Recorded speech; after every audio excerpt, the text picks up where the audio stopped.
ಆ, ಇನ್ನೇನು ದರ್ಶನ್ ಅವ್ರನ್ನ ಮೀಟ್ ಮಾಡಿದ್ರಿ, ಹೋಗೋ ಸಮಯದಲ್ಲಿ ದರ್ಶನ್ ಅವ್ರು ಇಂಥದ್ದೊಂದು ಒಳ್ಳೆ ಮಾತು ಹೇಳಿದ್ರು, ಇಲ್ಲ ಇಂಥದ್ದು ನನಗೆ ಹೇಳಿದ್ರು ಅಂತ ಅನ್ಸುತ್ತೆ. ಮದುವೆ ಆಗಿದೆಯಾ ಅಂತ ಕೇಳಿದ್ರು, ಅಪ್ಪ ಅಮ್ಮ ಇದಾರ ಅಂತ ಕೇಳಿದ್ರು, ಇದಾರಣ ಅಂದೆ. ಅಪ್ಪ ಅಮ್ಮನ ಚೆನ್ನಾಗಿ ನೋಡ್ಕೊ, ಹೆಂಡತಿ ಮಕ್ಳನ್ನ ಚೆನ್ನಾಗಿ ನೋಡ್ಕೊ.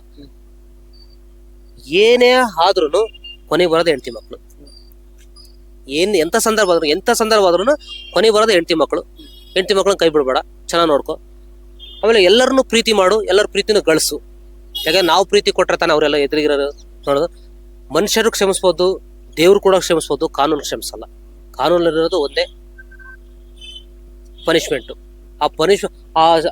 ಆ ಕ್ಷಮ ತಗೊಂಡು ನೀನು ಹೊರಗಡೆ ಬಿಡುಗಡೆ ಆಗಿ ಹೋಗ್ತದೀಯಾ, ಬೆಸ್ಟ್ ಆಫ್ ಲಕ್. ಚೆನ್ನಾಗಿರು. ಸಿನಿಮಾ ಏನೋ ತೆಗಿಬೇಕು ಅಂತಿದ್ಯಾ, ನೀನು ಮಾಡು, ಸಿನಿಮಾ ಮಾಡು ಅಂತ ವೆಂಕಟ್ ಕಳಿಸ್ಕೊಟ್ರು. ಚೆನ್ನಾಗಿರು, ಎಲ್ಲರ ಪ್ರೀತಿನೂ ಕಳಿಸು, ನೀನು ಪ್ರೀತಿಯಿಂದ ಇರು. ಬಾಸ್ ಹೇಳಿದ ಮಾತು. Super sir.